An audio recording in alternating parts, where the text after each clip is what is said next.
Good morning. Friday, October 10th. I'm Jim Check. With me Ian Burns out there in our nation's capital in Ottawa. I'm here in Kelowna, British Columbia. Kind of a cloudy day, but still a beautiful fall day here in the Okanagan.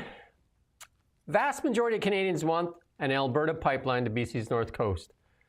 That's the big headline. Now, Liberals waffle, hand wring on the pipeline. Kelowna sees shocking rise in unemployment. Canada has the worst climate record of any G7 country. It wasn't about the money, that's according to one of the colleges. Canada's chief bank inspector yesterday warned lenders to brace for unexpected economic outcomes. Guilbeault defends Bill C-18. Jolie launches a plan. And guess what? Canada's Strong Pass is continued. They're celebrating in the streets over that one. Rustad admits searching MLA's phone in hunt for leaker. BC's Conservatives told to get it together. The world celebrates peace in the Middle East. All that and a lot more on the Really Big Show. We got a good show here today. If you like what we do, if you could share, like, subscribe, do all those things. Contrary to what Stephen Guilbeault says, Bill C-18 is crushing local independent media. It's not working. And they took away our audience of 200,000. And it's been 2 years, and close to 100 outlets have failed across Canada, while the federal government continues to spend on Meta. But we make do, I guess, right? We make do. But kicking it off, we're going to kick it off with the unemployment numbers. You did this story this morning. The shocking one, Ian, is the unemployment rise in Kelowna. It's a big jump, too, right? From 4.1 to 7.1. It's not something you usually see. And I mean, obviously, I'm sure we're going to find out an explanation. We'll figure it out. But you would assume it was something to do with the, tourist season. But obviously, September is still the tourist season, isn't it? So that doesn't quite add up. That's a big jump. So but we it have is to look very into interesting. it. Yeah. But there is some other big jumps. Edmonton's seen a big jump. Windsor, obviously, like in one of the manufacturing hubs. Kelowna is the biggest jump of all the numbers, though. Kelowna is. Ottawa as well, in your city there where you live, saw a jump. And Victoria as well saw a pretty big jump, right? One of the ones that interests me most here is Toronto. Toronto's latest one, 9%. 9% unemployment in your biggest city. What is going on? Olivia Chow there throwing baseball bats around and dancing on stage, telling people how to make tacos at home. And I don't know, she's a serious mayor. I don't know how she got elected. It doesn't seem to be very serious. More about the virtue signaling all the time. She dances a lot too, right? Dances in the street while people have a tough time putting food on the table. Doesn't seem like a very good mix, does it? Good dancer. Yeah, likes to put property tax up as well. Yeah, she said, yeah. Bank of Canada says that the next decision will come in October 29th. It's currently at 2.5%. Lots of mortgages resetting. I did a really good interview yesterday with Janae Herman of MNP. She's an insolvency trustee. British Columbians hurting pretty bad in British Columbia. And we got word that we're going to get an interview with Brenda Bailey, the finance minister, today at 11 o'clock, I understand. So that'll be interesting. We'll get to ask some questions. If you have some questions, feel free to put them in the comments here. And we'll see if we can get, I don't know how much time we're going to get, but we'll do the best we can with what we get. We'll do the best we can with what we get. How's that? But in that interview with, you go on I think, I'm not sure if it's up yet, but Janae was saying British Columbians making harsh sacrifices, nearly 1 in 5 delaying or skipping medical, dental, and prescription care, and nearly 3 in 10, 30% almost, eating less, and many scaling back on everyday spending. More than half grocery shopping is strategic. 2 in 5 cutting out dining.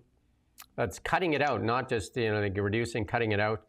And then 3 in 10, this is what you said when you lived in England, cutting back on their utility consumptions and sitting there. And as we head into winter, that's not a good sign, especially for people that have electric heat and stuff like that, right? Yeah, and I mean, a lot of people might say, oh, it's BC, which has milder climate, but that is just the lower mainland anyway, and the island. Tell that to people in Fort St. John, Prince George, Williams Lake. Even even the Kelowna. Okanagan gets Yeah, even down minus Kelowna. 10, Yeah. minus 20, doesn't it? But the point I was going to make is that climate there in the Lower Mainland is quite similar to the climate in England. And Wet. it doesn't make any difference. It doesn't make any difference if it's 5 degrees outside. You're not sat there thinking, "Oh, this is a mild winter." You're freezing cold. It's really cold. Damp. The humidity, Yeah. the dampness makes it really cold. My mother lived on Victoria there for a while, on the island, I mean, in Ladysmith.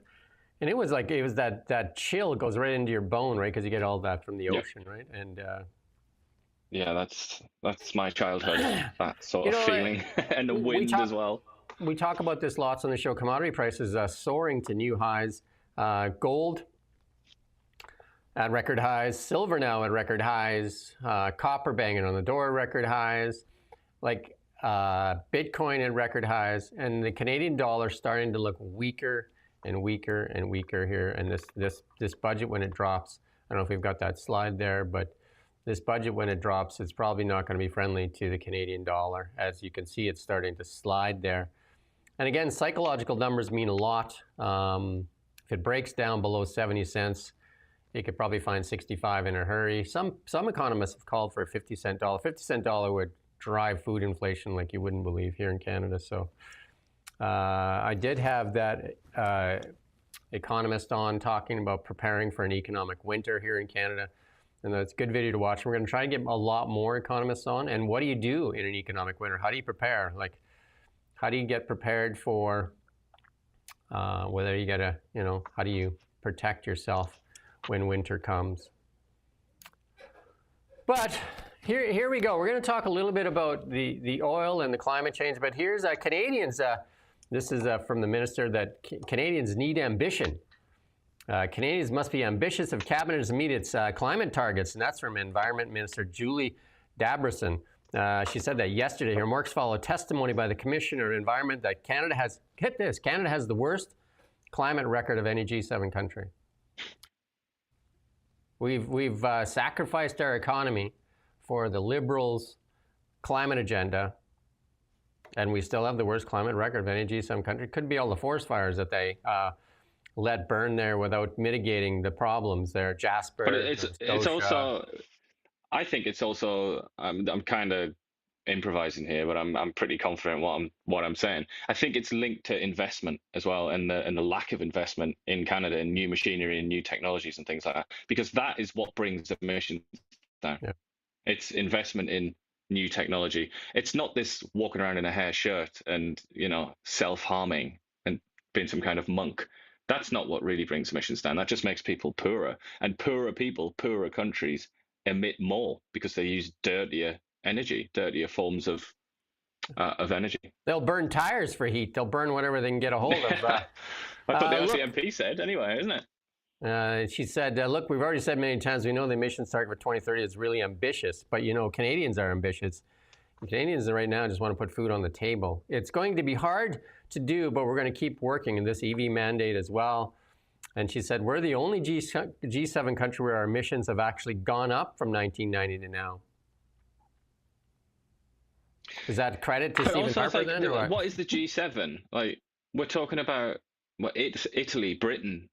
We're talking about countries that have destroyed their own industrial sectors. That they've mutilated themselves in the most outrageous and bizarre fashion, and many of their citizens are furious with their ruling classes because of what they've done. And now we're saying, oh yeah, we need to be more like them. We need to do what the British are doing. I mean, have a think.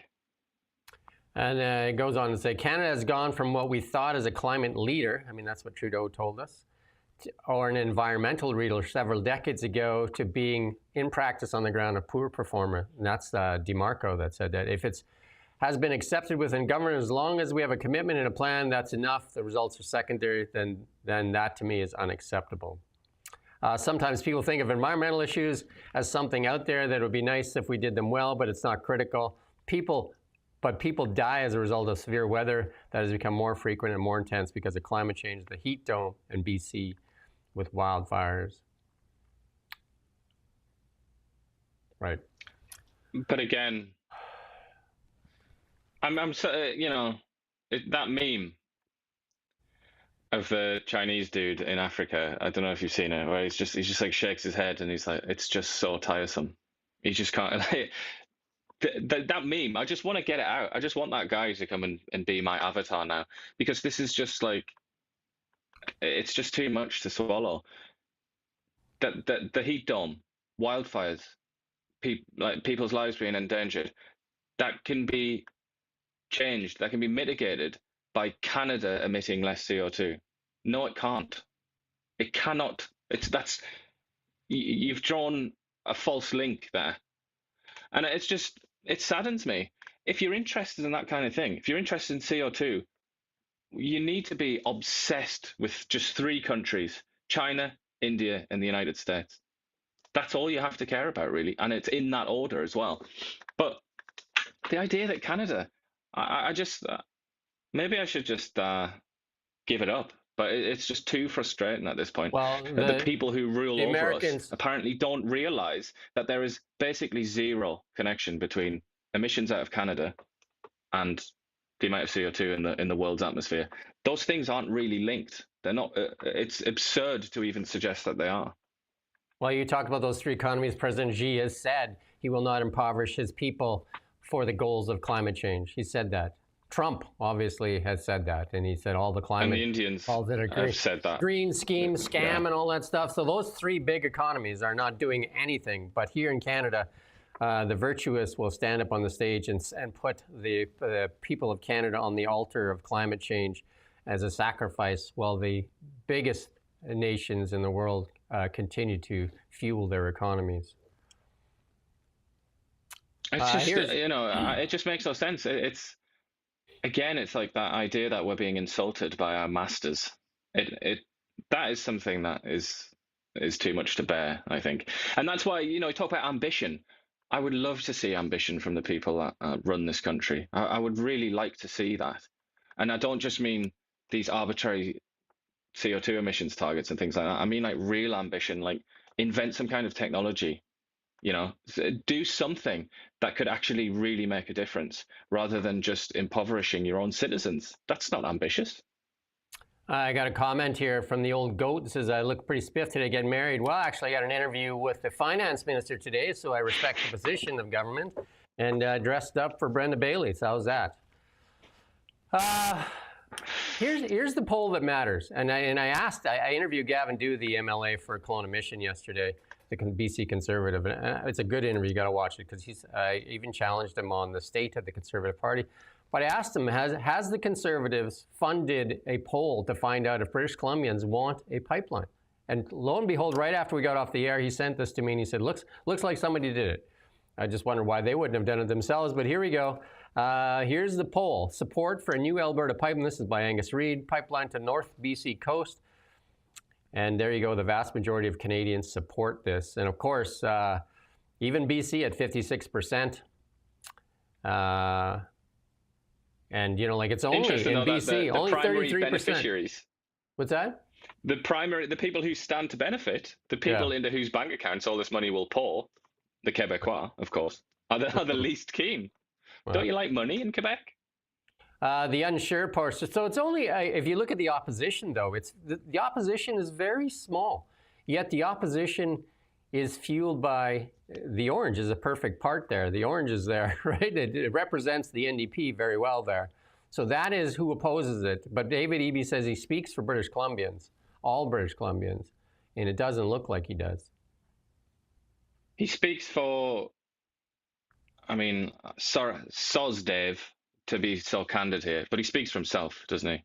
He speaks for himself and his party and his position within that party, and he does not want to defy the often extreme people within his party. This is what was promised to Canadians when we chose Mark Carney again. This is my favorite political hero of all times, Jean Chrétien, which we actually paid to come here and speak in Kelowna, and I got to introduce him.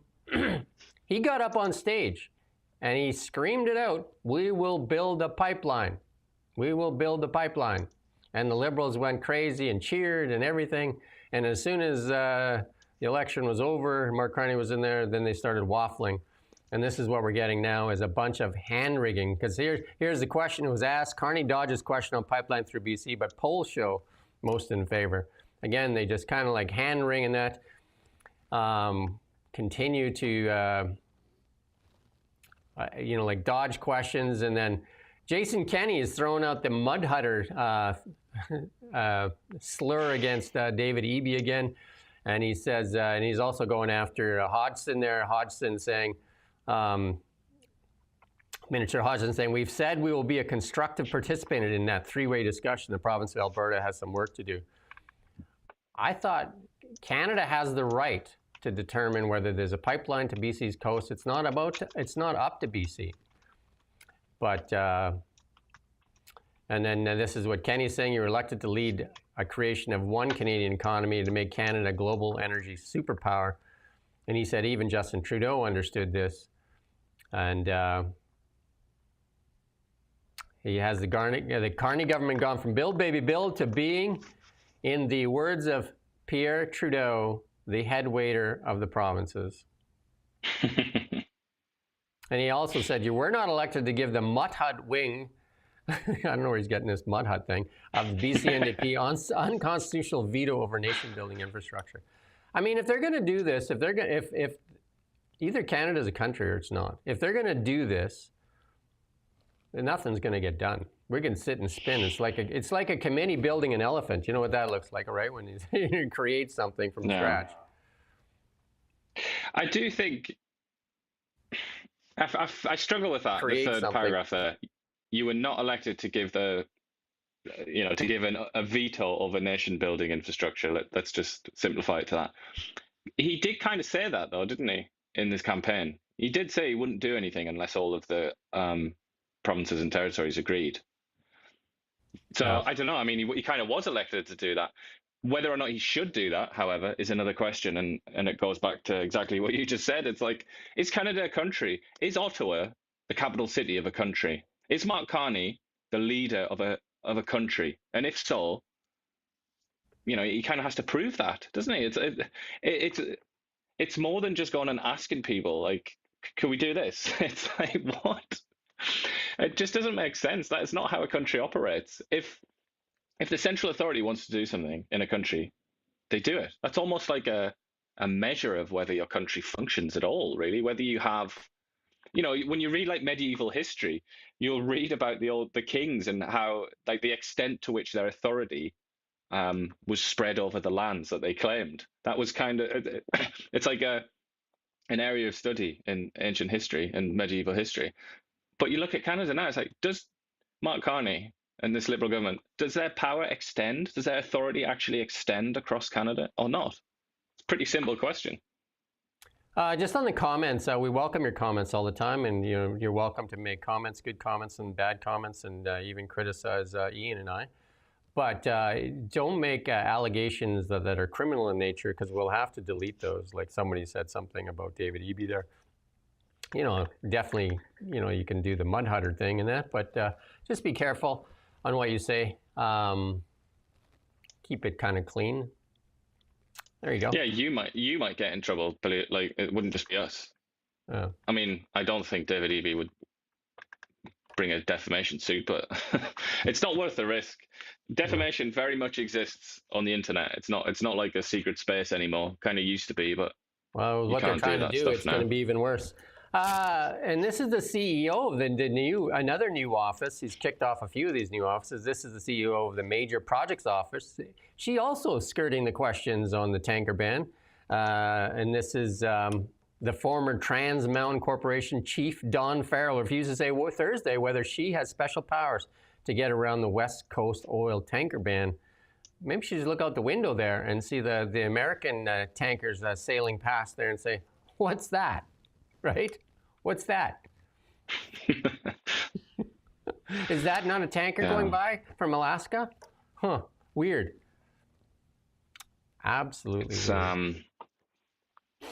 Yeah, just there are many contradictions, aren't there, to this situation that BC finds itself in, the leadership in BC. But yeah, that is quite a shocking one. Maybe Christy Clark should run again if the Conservatives can't seem to get their stuff together She just got to avoid the getting caught in lies. Yeah, that was pretty embarrassing, wasn't it? Somebody's Mm-hmm. asked us, talking about the comments, somebody's asking, is Canada selling crude oil to China? Yes, bigly, as Donald Trump would say, and it's increasing what we sell to them. And this, here's some more comedy for you. It wasn't about the money. There was no money to be made in collecting tuition from tens of thousands of foreign students. This, according to the $640,000. That's what he gets, $640,000 a year. He's doing okay, right? And he's the president of Conestoga College in Kitchener yesterday. He told that to the Commons Immigration Committee. Yeah, and then he got a bit of a scoff at there from an MP, John Tibbetts, noting Conestoga, how do you say that? Conestoga is the nation's heaviest user of the foreign study permit system. You said you were in an Uber there. Conestoga. Conestoga Is probably it. But I think the point, the fact that you've never seen that word before tells you everything that needs to be known. Obviously, this is just some random backwater college that, like, what business do they have having a leader earning 640 grand a year? It's like, come on, nobody's even heard of this place. There's money for you, money for you, money for you, money for you. And everybody gets money. And except, again, the benefit of the few, the expense of the many, because with massive immigration, we see less access to health care for many Canadians, skyrocketing rents, inflation, all these things that the population pays for, whereas this guy seems to be doing A-OK, and he'll call you a racist, likely, if you dare say anything about it. He said, we didn't try to make money. We were just trying to fill shortages. That's all we were doing. He filled it up all right. I mean, shortages as well. Like, shortages according to what metric? According to your own targets, because you've said we want this many students. Funny. He keeps saying it wasn't about the money. One should look at the salaries. These salaries are absolutely, and somebody asked him at the end here, is it safe to say you were more concerned about the potential revenue from these students? And that's from MP Redicop. And he said, no, it was never our intention. It's not about the money. Do you deserve a $640,000 salary? And he said, that's the job, that's the salary I'm being paid, and I take my job seriously. I would too. If somebody gave me $640,000, I'd even show up for work. Does he even go into work every day? I'd even show up every day. That's brilliant, though, isn't it? That's brilliant advice. Take the jobs very seriously. Okay, right. That's how you get $640,000 a year. Unlike all these other people, unlike these RCMP officers and paramedics, they obviously don't take their jobs seriously. That's why they don't get paid that salary. And they asked him, are you aware that youth unemployment rate in the Kitchener, Waterloo, Cambridge area? And he said no. Why would he want to know? I didn't say we didn't have problems. I think I did say there are challenges when you bring in that many. But to me, look, we look at the greater good. The greater good for who, I guess, is the question. Again, high immigration, who paid the price? Shall we go on? Shall we say it again? Who paid the price? If you're in the comments, you can say, who paid the price for high immigration? Ask the person that tries to get access to a doctor, for a scan, for anything. Ask that person. 16.7% unemployment rate amongst youth is not something to brag about in the region, especially when you're bringing in international students in astronomical numbers, which obviously pads the bottom line. I'm sure it's tied into your bonus and salary. Yeah, that's not even his bonus and salary structure. By your own admission in your financial statement, raked in millions from international students, knowing there was not enough housing, knowing some of these students were visiting food banks. But hey, and then these same colleges now are laying off people right after they just, like, I mean, is he going to cut back on that salary? Since when is a small college or university deserve to pay somebody $640,000? I bet you there's a lineup of people that are willing to do his job for $200,000, $150,000. I'm sure that they could recruit, because most of these students come from India, needless to say. Might as well not beat around the bush. I'm sure they could get somebody from India to come in and do it for 60 grand a year. I'm certain of it, in fact. And he probably would do just as good a job, whoever this person would be. But I feel like I just wanted to make this point because academia traditionally is, by and large, they're a class of people that are quite hostile to the Thatcherite, sort of Reagan, Friedmanite economic revolution of the 1980s. And one of their primary critiques, people of this ilk was that they privatized the profits and nationalized the debts, the losses, basically. What is this if not that? The losses are paid for by the entire community, they're paid for by the taxpayer, and the profits are going into his bank account. So he can And have guess this glorious retirement where he's just sat there. He's probably going to be on a cruise ship for the next 20 years. and And guess it's what? who's paid for that? In a roundabout way, who's paid for that? The people of Kitchener and the people of Ontario and the people of Canada.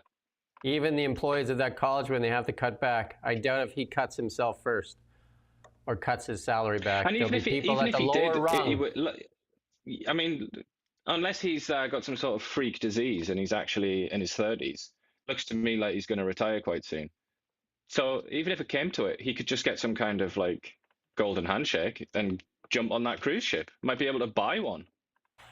Well, I'll put my hand up and I'll say I'll do his job for half the money, and I'll do a 3 times better job than him, and I'll give a crap about the economy around me and the people around me instead of like trying to just take all you can while you impoverish the people around you. Public Works Minister Joel Lightbound. He's the one MP that stood up against Trudeau during the COVID thing, too. I liked Joel Lightbound there. But in his first meeting with Canada Post's largest union since the launch of this national strikes, he said service cuts will stand. The Canadian Union Postal Workers distributed minutes of the hour-long meeting in a newsletter to members. We raised concern about the government's planned cutbacks and their impacts on frequency of delivery and delivery standards. And that's from the CUPW president. We discussed the trends in parcel volumes and pointed to the $376 million in new revenue from the long-awaited postage increase this year. I don't know who sends a letter anymore. I mean, parcels are huge, but letters, I don't even remember getting a letter in the last while. Mark Carney was talking about people that still use Canada Post when he was talking about precursors, fentanyl precursors. He decided to throw in there, it's like, and they use Canada Post when they're working. Well, they should charge them more then, I guess, for using it. Yeah, well, some of that fentanyl money, yeah, they should have to pay quite a premium. Yeah, so I mean, the Canada Post is losing $10 million a day. I mean, this has just been like avoided, hasn't it, for so long? Well, they just left it a mess. It's almost like it's gangrenous at this point. It's like leaving a wound and just hoping that it goes away. I mean, extremely immature behavior from this government and the previous government. Guess when it was last profitable? And guess what changed? 2017. Last time it showed a profit, and it's just been a steady slide. Same old story, isn't it? This one is super troubling. And this one here, this is another one from Holly Owens, the Blacklocks. This one is super troubling. Tariffs worry a bank inspector. And this is all these mortgages, and we've been talking about this for a while.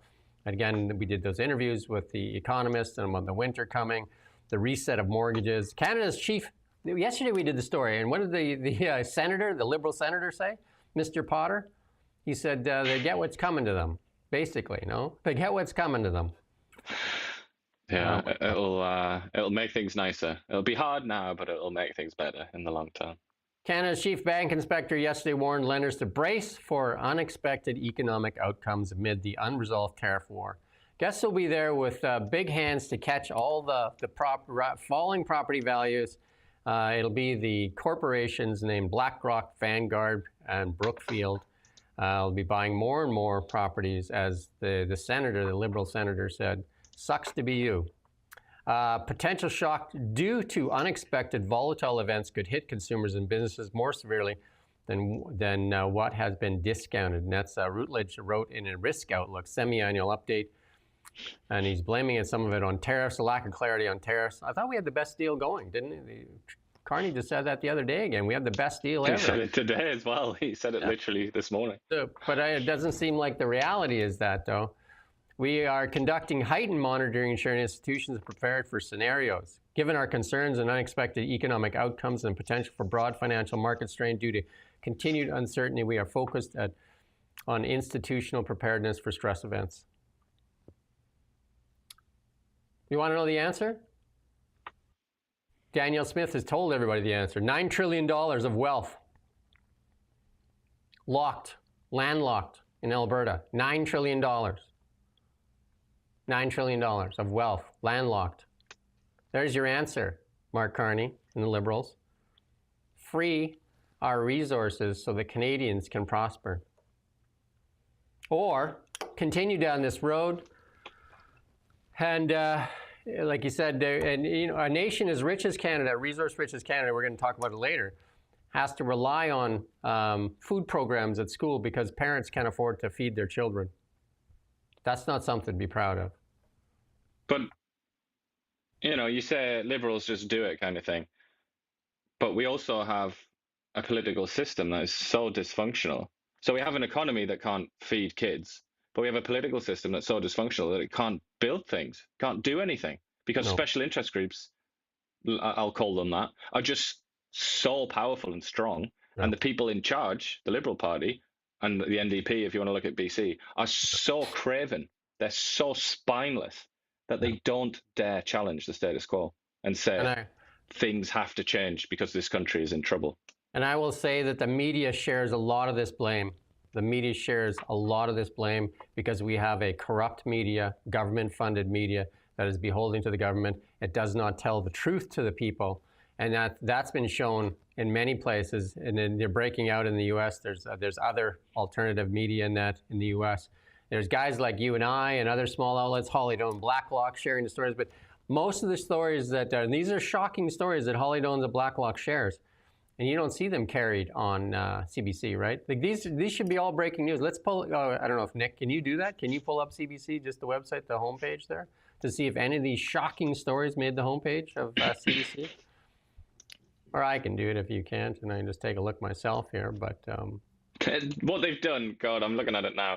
What they've done is literally just... There you go. Just hold it there. They've just regurgitated the press release that Mark Carney's that's good. media Don't people put out an hour ago. Strong pass. That's what Canadians are looking for, is that Canada Strong Pass. You get the 2-for-1 coupon to get into the things. Feds promise new automatic tax filing. They say, it's Mark Carney's pitch. Liberal government deliver all future budgets in the fall. What is this, the Liberal government arm of the government here?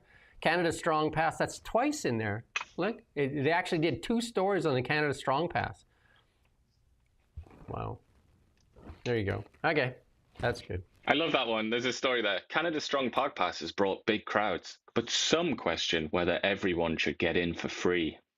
In Europe, you can get into those places for free all the time. But here you go. This is Mark Carney announcing, big announcement yesterday, 3 things he's announcing. So what he announced was automatic tax filing for people on low incomes. Okay, right? Like, you know what I mean? That's been around forever, actually, where you can actually, they were talking about this for a long time.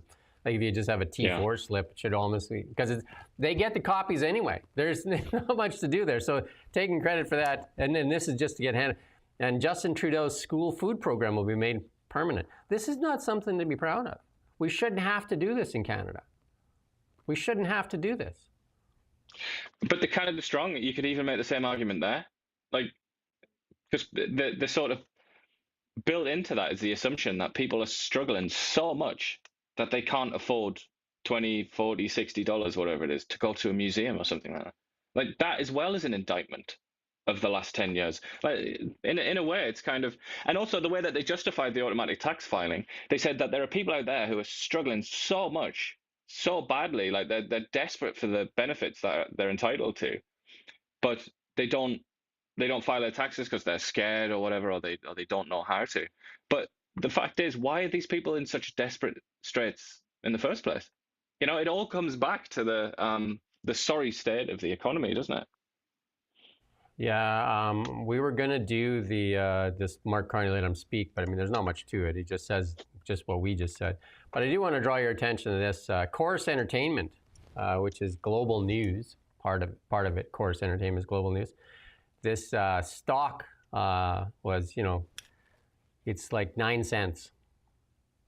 This is Chorus Entertainment. What noise would that be making if it was hooked up to a heart monitor in a hospital? Well, I tell you right now, this is what noise it's making. They live off the government, and it's basically, basically The Walking Dead. They owe $1.1 billion in debt, and this is their plan here because they're facing a deja vu with lenders because these bonds are coming due, and there's no money to pay them, right? Because they just did another round of layoffs. We did that story just what was it, a month ago maybe? So they want to do a debt for equity swap to restructure that one. So they want to give people that hold this debt, they want to give them shares. Do you think that's a good deal? Hey? Many of these advisors were involved in the 2009 bankruptcy of CanWest Global and subsequent sale to Shaw Communication. In this installment of the long-running series, advisors for creditors and Chorus Board are negotiating a deal to exchange $750 million in bonds for new shares that would give a majority equity interest in the company currently employed, controlled by Calgary's Shaw family. I met Jim Shaw. He gave me my award once. I won an award when I was going to university. He's passed on now. But Chorus executives aim to reduce interest payments and corporate loans to free up cash for programming as they shift from traditional broadcasting to digital media. They closed their studio here in Kelowna. They don't really have much here in Kelowna anymore. Chorus's goal is to emerge from the restructuring with a $500 million enterprise value representing its debt plus equity. And Chorus's bonds in 2028 trade at 30 cents on the dollar. That's probably generous. So the whole operation, I mean, do they have any assets? Is the whole operation literally just debt? Well, no, they'll have some assets there too.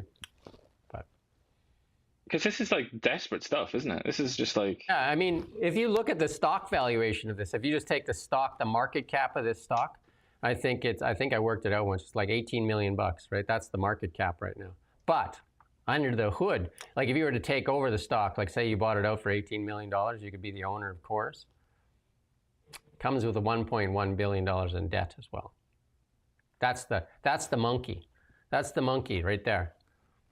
There's no money to pay it back. And but I'm just thinking, like, when they were in Kelowna, they didn't own that building, did they? They rented that building. So they may. I'm not sure if they own that building or not. I'm not sure. There's lots of media. It just seems like it's a shell, isn't it? There doesn't seem to be anything there. I think they do own that building actually, but I mean that's neither here nor there. The debt. Well, that's assets that they could, if they're gonna go away and die, at least they'll have those assets to cover their debts. If you look at the stock here, though, who wants to, you have a debt coming to you of 1.1 billion, and you're saying, well, you can have some shares instead. Does that look like a good idea? It reminds me of that Simpsons episode about the dot-com bubble where they've got shares on the instead of toilet paper, and they're just like they're giving it to people. Look at this. Look at what's happened in the 2 years or 10 years. This is in the 10 years the Liberals have been in power, saving the media. This is what they've been doing, saving media. And here's Stephen Guilbeault asked about, we did this story yesterday, asked about influencers having a bigger influence on the election than news outlets because we couldn't put our news on there. And you know who used a lot of influencers? The Liberals use a lot of influencers. They pay these influencers. And a lot of it, what they said, was coming from India to top it off. But here's Stephen Guilbeault. We actually wrote a letter, several letters to Stephen Guilbeault. I think, how long did it take to get a response? Well, I think it was like 3 months. 3 months. Yeah. Saying take the knee off our throat, cancel Bill C-18. We didn't get a response from him, although we wrote him and the Prime Minister. So I was going to say it's not really a response, is it? We got a response from one of his underlings, and it basically said everything's fine. Sucks to be you. Anyway, let's listen to what... I think that's what I took from that, most of all. We're great, and we've done all these great things. Yeah, let's listen to what Stephen Guilbeault says here about Bill C-18. But do you think the Online News Act is working if influencers dominating the online chat during the election and not media journalists? The Online News Act is providing $100 million that is being invested in Canadian media. So yes, it's working. Can we do better? Let's see if it can be improved upon, but it is working. But do you think... Well, if we go back to that Chorus stock chart there, is it working? Is it working? Well, yeah, and just look at any other media organization. Is the media sector in Canada flourishing right now? Would anybody really say that? The only people who are getting anywhere are, as that journalist said, like influencers, and as that study says. And CBC, they got a $150 million raise. And then they gave themselves a raise. They're at the trough. So, and even Mark Carney said that what they're going to do when we asked the question direct to him when he was in Kelowna, we asked the question direct. He said, "You're not going to like the answer. Our answer is to give more money to the CBC, which is basically an arm of this government." Well, I mean, if there's anybody out there listened to what Jim's just said and thought, shut up, that's not true, go on the CBC's website. We were just on there. Go on the CBC's website. Look at their top story. The headline of which is Carney announces automatic tax filing makes school food program permanent and extends the Canada Strong Pass. Look at that, and then go on PMO Canada News. Just type that into Google and look at the Prime Minister's office and look at the news release, which is Carney announces new measures to low cost for Canadians. And it's the same thing. They've taken this press release and put it on the CBC's front page. I just feel like sometimes, like, you get used to hearing that, don't you? That CBC just like, they're just liberals, basically. They are the problem in Canada. They are the problem in Here's Canada. Exhibit A. They take, they don't have a big audience. They take money from every taxpayer. They take money from every taxpayer and do not represent the voices of Canadians. They do not represent the voice of Canada. There needs to be a referendum on CBC. Let Canadians choose. And these are the bills that are concerning. I also did an interview just a couple days ago with John Carpe from the Constitutional Freedoms, Justice Center for Constitutional Freedoms, and he's talking to Sean Fraser about Bill C9. We're just going to play a small clip of it here.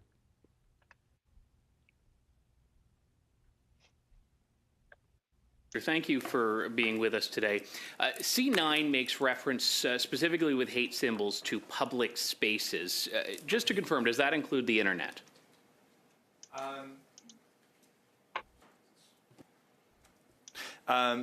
Generally speaking, the law will apply equally online as it does in real communities. So this bill will affect what people can say and write on the internet?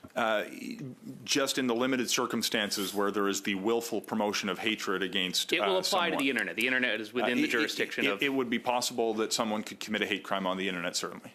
So, building off of Mr. Baber's points about the lower threshold for the definition of speech, there is, under this law, assuming Bill C9 passes, something that might not be legal to say today on the internet. Or it might be legal to say on the internet, could actually be illegal in the future under C9, could it not? No, that's entirely inaccurate, and I say that with no judgment to your perspective, but let me explain. The only circumstance where you could imagine some online comment attracting scrutiny under this law would attach to behavior that is criminal today but would be punished less severely. The symbols piece that you pointed to, for example, is attached only to the willful promotion of hate. This is not a blanket symbols ban. The willful promotion of hate is a crime today, but we want to recognize a distinct charge where that same behavior uses certain symbols of hate to bring a higher degree of culpability. So there is no new human behavior that would attract the scrutiny. I understand, but I'm building off of the discussion earlier on the definition. Is your view that the change in wording, and there was a change in wording, you made a deliberate decision to change the definition that was spelled out in Keekstra and reaffirmed in Watcott. Is your view that your definition in C9 will not capture anything beyond what is currently captured right now by the hate definition? The definition was an attempt to codify, and the reason that there was a... This is a yes or no question, Minister. Is there at all a lower threshold or a broader net on hate in Canada after C9 if it passes? My view on the definition question, because the offences I would give a different answer to you for, but on the definition, my view is that it codifies the same behaviour that is there today, and it was meant to provide clearer guidance to law enforcement in the criminal code to apply the existing standard that has been recognised by the Supreme Court. Because the same arguments that are being used by you and your government to push Bill C9... That's good for now. You can go watch that whole that thing. question is there. What he was literally just about to say was, look at Britain. Look what they're doing there. And I'm sure most people listening to this, at this point, you must have read a news story or seen a video of some harmless granny being arrested because she tweeted something innocuous. That's what's happened in Britain. They've essentially they've entered a kind of species of authoritarianism in Britain, and it's almost everybody that is aware of those facts in Britain is panicking and is afraid. And yet, at the same time, you have Keir Starmer and the Labour Party, who are in power now. Every single time they're asked about this, they say, "Oh, we've had free speech in this country for a very long time. Everybody's free, and it's only nasty, hateful people that we punish." Exactly what Sean Fraser's saying here. So you can see why people are a little bit doubtful here and a little bit sort of trepidatious about this, because it doesn't. The British example has shown us it doesn't matter what the people in charge tell you. It doesn't matter how nice they are and how much they say they love free speech and how this law is only going to be very particular. It's only going to apply to X, Y, Z. It doesn't matter what they say, because in reality, it could lead to grannies being arrested for tweeting something about transgenderism or something like that, which is not in itself criminal or offensive, but they can be arrested. You got to go watch the interview I did with John Carpe for the Justice Center for Constitutional Freedoms. We cover off all that stuff. It's a good interview, actually. It's got and it has a lot of views. Melanie Joly, the Minister of Industry here, she's launching a 3-point plan there, and she said they will use the power of procurement to create jobs. But ultimately, we have learned what she's learned. Like, oh my God, what I've learned is companies would rather have contracts than subsidies. Well, not media in Canada. According to Guilbeault, all the media wants is more subsidies. And now they were begging yesterday for the government to advertise with them. The media wants, the only people left that are advertising on media is the government. And then why is that? They want to control the media. But even they're not advertising. Hence that coalition of media groups, organizations came out and said, please give us at least a quarter, give us 25% of your advertising, because they're not. As we've shown with numerous stories, they're spending millions and millions of dollars with on Facebook. Meta. Yeah. And then they won't tell us how much they're spending because we don't deserve to know. And they also said they're going to leverage tech and energy to create jobs. What kind of energy? These housing and defense plans will also be key to the second create jobs pillar of the industrial strategy. This is a lot of big words, but not a lot of stuff. Joly estimated that the MPO and the plan to fast-track massive nation-building projects will generate $60 billion in private investments. Why is all the capital fleeing Canada? Why is that, Melanie? Ask Mark Carney why he left. That's the answer is right there. It's in the same room as you're in. Mr. Carney, why did you take Brookfield to the United States of America? Mr. Carney, why are 93% and more of your assets in the United States of America? Why? Why can't we convince you to bring that money back to Canada? Seems like a simple question. I think Mark Carney would say, question. The premise of your question, I disagree with. I reject your question.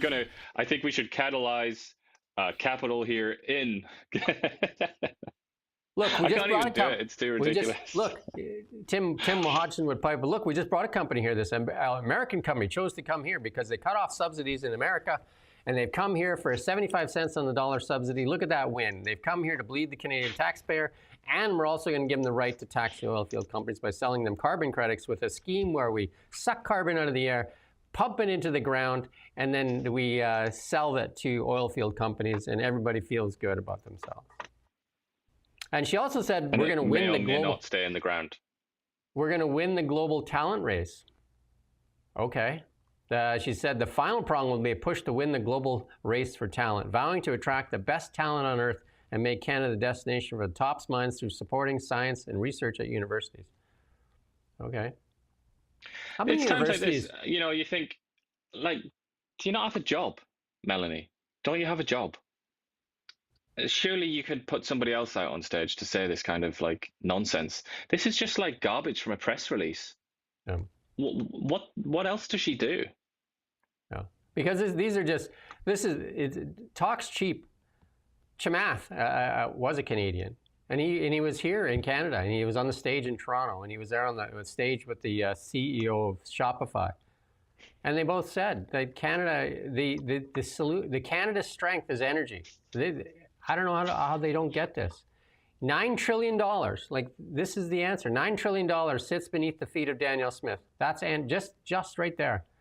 And then just think of all the vast mining reserves. Like it takes 20 years to get a mine permitted in Canada. Where are all the Canadian miners? I interviewed a mining guy. They have lots of properties. Where are they focusing their attention? They're a Canadian miner. Where are they focusing their attention? Nevada. Mexico. Nevada. Oh, yeah, US. And then we just did one, Trilogy Metals. Just got an investment from the Department of War. Where are they? And their stock was up like 300%. Where are they? Oh, right, Alaska. Getting fast-tracked. They build them a road. Melanie. And you're going to attract Canadian talent. Why don't you see if you can attract Elon Musk to even say hello? Look at the smartest man in the world. What's that? We need more, at the bottom there, she says, we need more soft power. Something soft over there. Yeah, that'll do it. Soft power, yeah. Why the Americans are doing things like that? We'll soft power it. We'll just get, what's our soft power? Ryan Reynolds or something. We'll just make Ryan Reynolds like Governor General. She put up a tweet, and I should have screenshot it because it was early in the morning. It was about 3:30 in the morning. I read it, and then it's gone when I wanted to put it up because she put up a point, 28 things that Mark Carney. I think she was may have been a bit into the sauce because she put up a tweet. Look at everything that Mark Carney has done. Go get yourself a sandwich and sit down and read this. It was very sarcastic. And then I read through some of the points, and I was just like, these are nothing burgers. Had a meeting with, like, some person. Had a meeting. That's the accomplishment? Take it to the bank. Take it to the bank. That is government speak, though. In my own sort of short experience of working in the public sector, you do list meetings as though they represent some kind of achievement. It's always in there. It's like, yeah, I met with this person. Like, look at my calendar. I've got all these meetings, even though nothing happens. But that's very much the public sector mindset, isn't it? Where's the beef? Here's one here for you. Health Canada advises they want to put this on there. Alcohol causes cancer, including breast and colon cancers. I got a lot of heat for this. I put this up once during COVID, and I said, when you want to worry about what you put in your body, I want to stop putting liquor in your body. Liquor, beer, and wine would see mandatory health warnings under a private bill yesterday taken by the Senate Social Affairs Committee. That's from Senator Patrick Brazeau, Quebec, a recovering alcoholic and sponsor of the bill. He's the one that Trudeau beat in the boxing match, isn't he? I believe. He says, we have cannabis companies in Canada, tobacco companies that have to put warnings on their products, but when it comes to alcohol, nope, these companies are given a free ride. Well, I don't know about a free ride. They get taxed like crazy. Like alcohol, the tax is absolutely, the government makes like a lot of money off alcohol. Alcoholism was one of the problems in my family. Both my wife's and my father had their lives shortened with alcoholism, so not good. But and he says it does ruin lives and kills people. It's certainly not good for mental health. Personally, it led me down a very, very dark path. So dark, I just wanted to put an end to my life. Luckily, I failed. My dad ruined his life, died early. Nikki's dad and mother, both with severe diseases from alcoholism. But hey, there you go. J.K. Rowling. It's the primary poison, really, isn't it, in our civilization, in our culture? He's right to point it out. It doesn't get much attention. It's like it kind of just.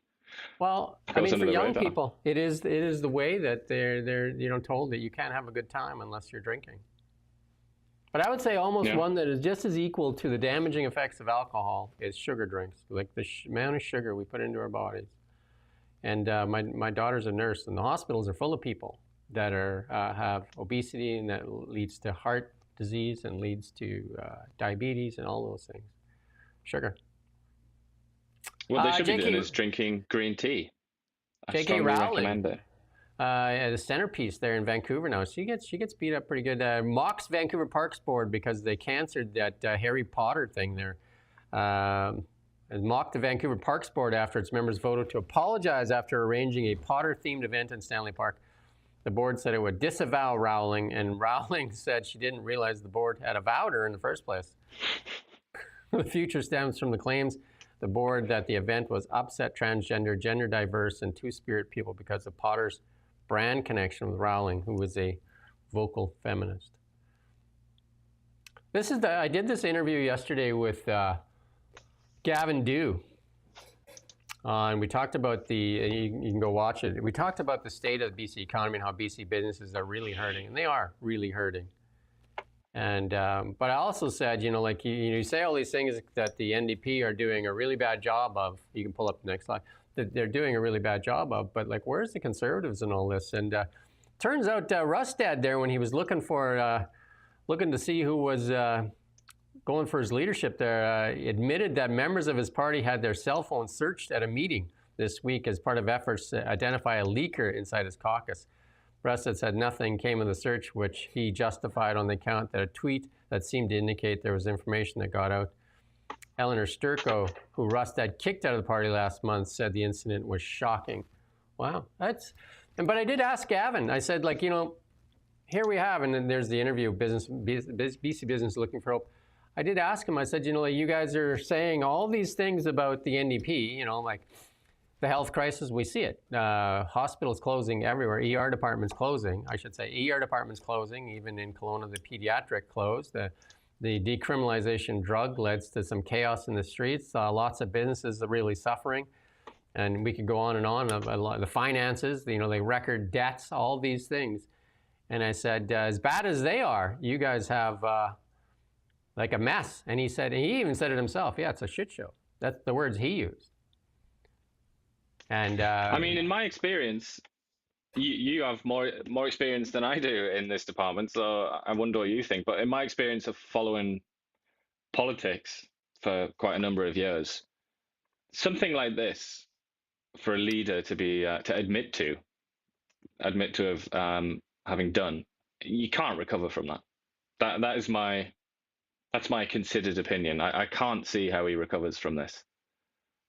Maybe he will. BC Conservative Party is a very interesting organisation. It's very different, but looking at it, I don't think he can recover. I don't know what you think. We interviewed John Rustad several times when he was running for the when he's in the election as well. We don't get access to him we haven't got access ever since the election is over.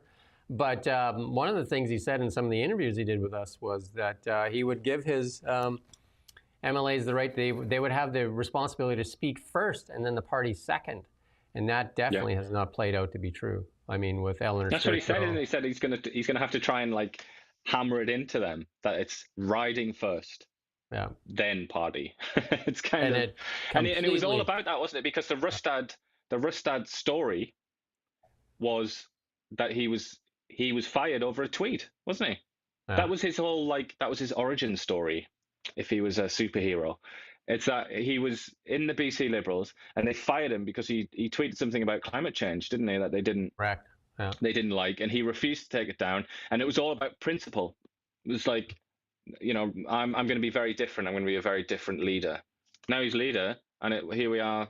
He's searching people's phones because of a tweet to find out which one of them might have sent it or sent out the information about it. I don't know. He could well survive. I guess he's survived some other pretty crazy things, hasn't he? But I would suggest that there's got to be the distinct possibility that they'll turn on him over this. He's made some pretty big missteps, and we've interviewed Kevin Falcon many times as well, and I've had private discussions with both of them, and during that election when Kevin Falcon just out of the blue, we saw it coming, but a lot of his party people said they didn't.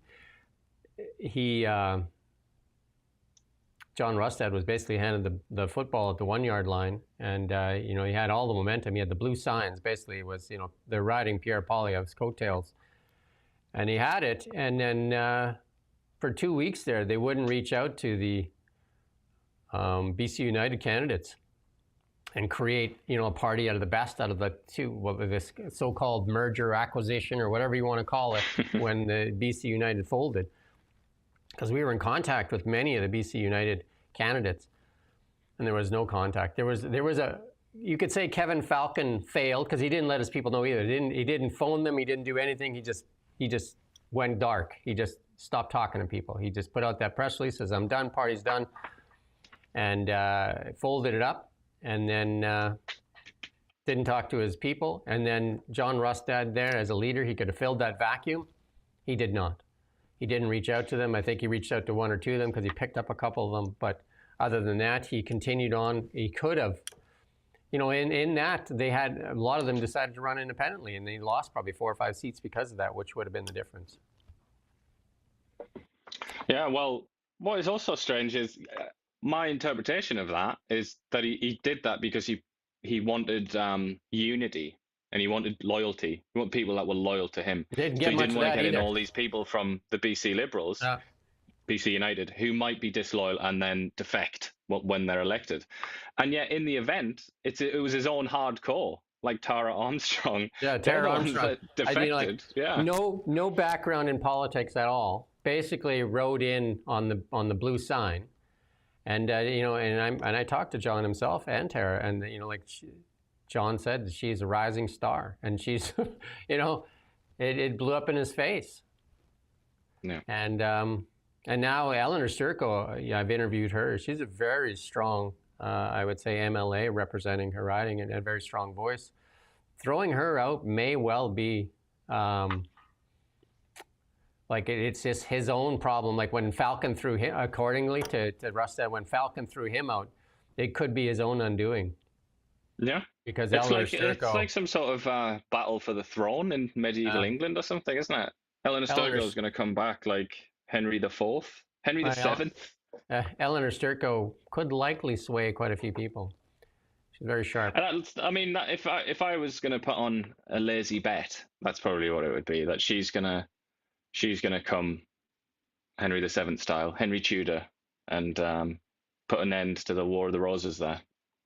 God knows we need somebody that rides, because, you know, British Columbia is a middle of the road kind of province as far as politics go. Most people have you know, conservative values when it comes to business and that, but they do definitely have, you know, like a more liberal when it comes to the, you know, the emotional part of it, and want to make sure that everybody's looked after. And I think, you know, like British Columbia, that's why I think the Liberal Party did well here, the BC Liberals. It's a more middle of the road province, not hard right, not hard left, right, but just right. And then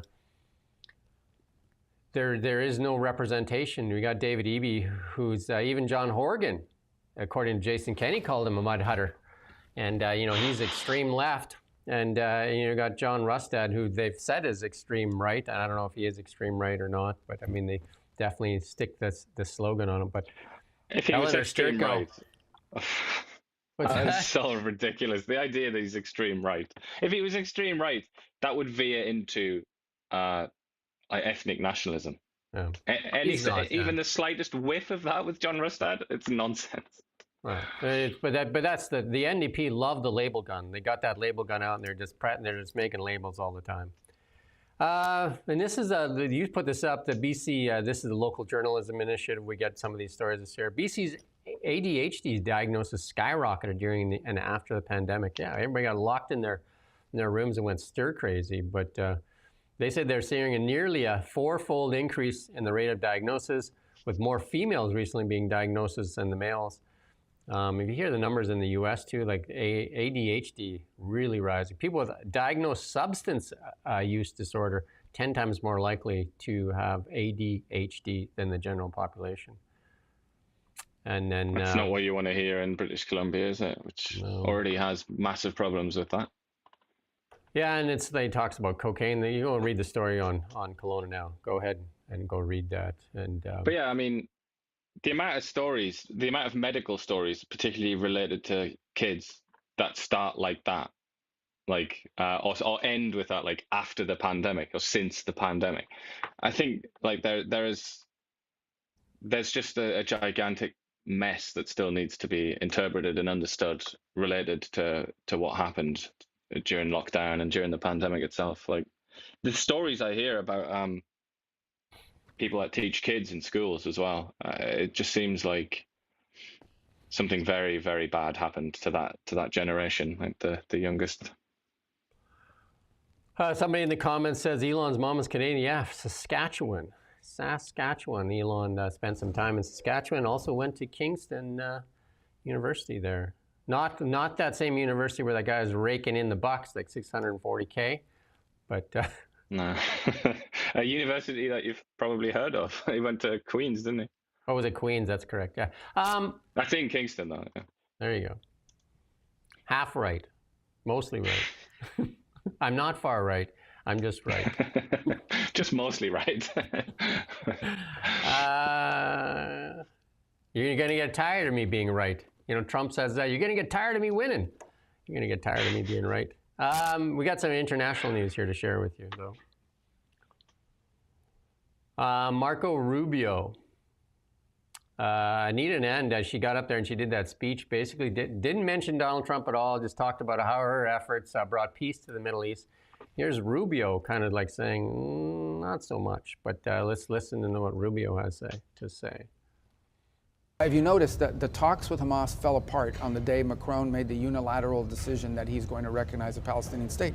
And then you have other people come forward, other countries say, well, if there's not a ceasefire by September, we're going to recognize a Palestinian state. Well, if I'm Hamas, I basically conclude, let's not do a ceasefire. Right. Because we can be rewarded and we can claim it as a victory. So those messages, while largely symbolic in their minds, actually have made it harder to get peace and harder to achieve a deal with Hamas. They feel emboldened. There you go. Hard to say with that one, really. Hard to have an opinion on that one because I feel like the history is still to be written. We don't really know what it is that pushed this over the line. And I'm very interested to know that, but I don't think we're going to know for a while. Like, for all we know, the recognition of Palestine might have played a beneficial role, but we just don't really know. We can just what do you think? Okay, let me wits, ask you this question. Let me ask you this question. Who do you think is the biggest key factor in this this ceasefire and this return of hostages? Yeah, it's the orange one. Mm-hmm. There you go. And then here's another. I mean Netanyahu as well, but Netanyahu is almost everything he does is connected to the US, isn't it? So it's kind of The US is the imperial power, as we discussed yesterday. Here's a tweet here from Lisa McLeod, and she's given a pet name to. She's tweeted this out. Somebody's given a pet name to the. Well, she gave a pet name to the 3 blind mice. Carney's looking like a very happy mouse there, isn't he? I would say Macron looks more like a shrew. I would say, or maybe some kind of squirrel. Macron in serious trouble, I think, in France with the people, and Keir Starmer as well. And Keir Starmer, least popular or most unpopular prime minister in the history of polling. And Mark Carney living off the honeymoon, but it's fading. And then you can see the machine ramp up. You can see the machine lately ramp up. You can see the liberal bots come out on X and that, defending Mark Carney and going after Pierre Poilievre. You can also see it in the media. Look at the CBC. Basically cut and paste the liberal website and just put it over onto the CBC website. And here's some reaction from the Gaza peace plan. We're going to play this little clip here.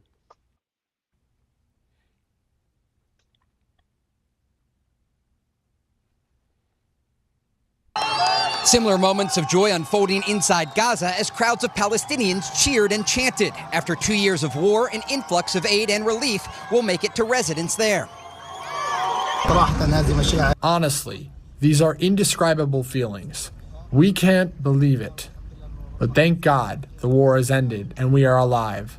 Honestly, we hope the war does not come back and for this to be really the end, with no death and destruction afterwards. Remember, now we are just talking about phase 1 of this 20-point peace plan, but President Trump there from the White House saying he still expects Hamas to disarm in phase 2. John? Similar. And then there is this clip here with people returning to some of the areas here, and they're walking back. Let's play this clip here. Tens of thousands of Palestinians flooding toward the northern Gaza after President Trump's ceasefire. Trump's going there as well, too. So it'll be interesting if he actually goes into Gaza and see what kind of security is afforded Trump going in there. Better than Butler, Pennsylvania, I would imagine. You would think so. We're going to see if we can grab this clip. The good is that obviously the ceasefire is holding. The ceasefire is working. These people feel free to make their way north. They are walking along a main seaside route along the Mediterranean, heading north towards Gaza City. And as you pointed out in the last hour, many of them on foot for a number of different reasons, either too poor to own a car, the fact that their cars could have been destroyed in the war, but also their cars could have been confiscated by Hamas during the war. That happened quite a bit.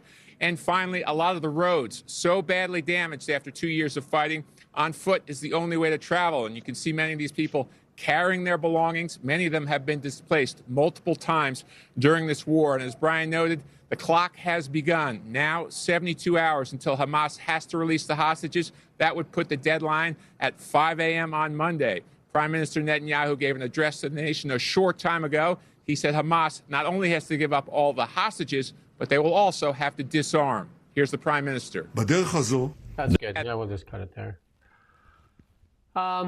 Yeah, you know, one of the things that I've noticed is all of a sudden we're starting to see some footage out of, you know, Gaza where, you know, it was kind of like there wasn't a lot from mainstream media for sure. Like, you know, you've seen some independent stuff come out, but then it was hard to verify what was what. But, you know, Fox That's is in there now. because Hamas, for a very long time, has, you know, demanded control over people with cameras, basically, and journalists in Gaza. And then during this war, Israel refused permission to people that requested access because they rightly said, I must say, that it was too dangerous. There are celebrations all over the world for this event, and especially in the Middle East there. And so, you know, I mean, you can see some of that. A lot of them really crediting, like you call him, the Orange Man. A lot of people crediting Donald J. Trump. He didn't win the Peace Prize, because though. he is orange. He did not win the Nobel Peace Prize, but they say that it's decided on January 1st of last year. I mean, of this year. So, I mean, I can't imagine them not giving it to him. But then even Vladimir Putin came out and said that this Nobel Peace Prize has no meaning anymore if it wasn't given to Donald Trump. Well, you know how you could give it more meaning, Vladimir? Settle that war, right? You could do a say lot. that it was Trump that did it. Even Fetterman, Senator Fetterman, then says if Trump can settle they always make one more target because Hillary Clinton says if Trump can settle the Gaza thing, then she'll nominate him for a peace prize. And he's got that one. And then now Fetterman says if he can settle the Ukraine war, what is it, the next challenge and the next challenge for him? But even the left media even had trouble not praising Trump for this, but they were right back on him after that. They were attacking him for going after Letitia James and James Comey, saying that everybody commits mortgage fraud. The same lady on CNN said, you know, when Trump was charged with mortgage fraud, that, you know, like he has to be prosecuted to the full extent of the law. And then now she's saying, well, everybody commits mortgage fraud. Why are we prosecuting? That's a good line, isn't it? I was just confirming something there and it is true, that the woman that won the Nobel Peace Prize, Maria Corina Machado, she said she dedicated it to Donald Trump. Oh. I mean, I figured she was going to do it. It's real, really, isn't it? I figured she would do it. That's the right thing to do. Otherwise, it's going to have a big asterisk hanging over top of it as well. Do you know what I mean? Like, and I think that's a great thing for her to do because her saying thanks for the award, but I dedicate it to him. I mean, there's been a few. Netanyahu has come out, I think, in Israel and said, like, you know, if they don't get that, we need to create an award that is more important than a Nobel Peace Prize. I mean, if this thing sticks in Gaza, this is probably one, like the Abraham Accords. Now Trump is saying that more and more of the Middle Eastern countries want to sign up to I mean, nobody thought he could do the Abraham Accords. Remember that? When that got done? That was huge. Yeah, and it was totally dismissed, wasn't it? And yet it has been extremely consequential. So consequential, in fact, that the good relations that evidently prevailed during that era managed to carry through during this conflict. Yeah. Because historically, you'd expect a conflict this serious, this brutal, that a lot of those countries that were part of the Abraham Accords would have really savagely turned on Israel, but they didn't. You know what this does for a lot of the people that made a living or made a political career out of Orange Man bad? It makes them look really bad. And that goes for Ravi too. You know what I mean? Like this disdain for a person that has just accomplished this makes you look bad. Makes you look bad for always pulling this straw man out to cover up for your own failures, because that's what it is. I think it makes the Nobel, I mean, they already looked bad, but I think it makes the Nobel Committee look really, really bad primarily because they gave Barack Obama a Nobel Peace For Prize. nothing. Don't For ever nothing. forget. Yeah, for nothing. Absolutely nothing at all. But no, it's a woke thing, and it just makes it. We see this with so many things. Like even look at the Hollywood Awards. Like I haven't watched like a Golden Globe or any of those things forever because like it's not about what's best or anything. It's about some they get up there and they make this speech and stuff. I'm just like I can't watch it. Like I can't deal with it. Anyway. But they also at the Oscars, I don't know if you can remember that big. There was a hashtag, wasn't there? Hashtag campaign, which is like Oscars so white or something like that, because white people had won too many Oscars apparently. And then they changed the rules completely and the criteria were changed so that they almost in effect created a quota system based on ethnicity. At that point, they really truly don't represent the best actor or the best film, do they? Because then it's about sharing it and giving it to certain groups in proportion, and just at that point you're wasting your time. And I haven't taken the Oscars even remotely seriously since then, because when a prize does that, especially for art, when it does something like that, it's just that you're not seeing the actual best actors or best films. Well, there's another party starting in BC. Centre BC is starting up. Centre BC, and that's what I said. We need a Centre party. Here it is. There's a Centre party starting up. And apparently Josh has already got me an interview with the leader of this party. So there you go. And she's coming in. She's in Kelowna October 16th through 18th. And there you go. And she's an MLA. So she was an NDP MLA then, I guess. There you go. She's making the rounds here in Kelowna. She's going to be on Kelowna Now as well as Now Media here. And she's also, I guess, making the rounds with some of the other outlets in town here as well. Oh, no, she was BC United, actually. Well, they've rebranded again. How's that? Like I said, it's like another split. It's another split on the right, basically. Hey, another follower of the show, because what have we been saying forever? BC is a center. It's a center-of-the-road province. We need a center-of-the-road party. There you go. She picked the name. She just said, gotcha, Jim. Center. We got, again, Brenda Bailey at 11. I was just trying to find an email here. What is he saying? How long we get here?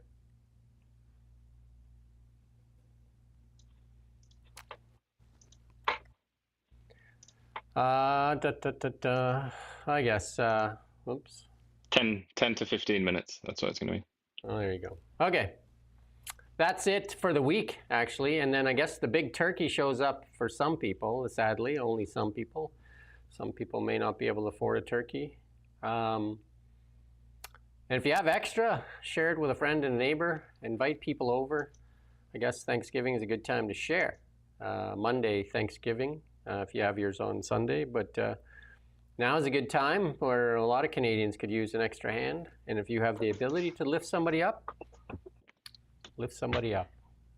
and demand better from your politicians, because they've had too much of sticking their hands into the till and taking Canadians' prosperity away. With that said, have a great weekend. And again, at 11 o'clock, we'll have Brenda Bailey on, the finance minister for the BC NDP and the BC government. Thank you for watching Now Media. We don't just report the news. We live here too.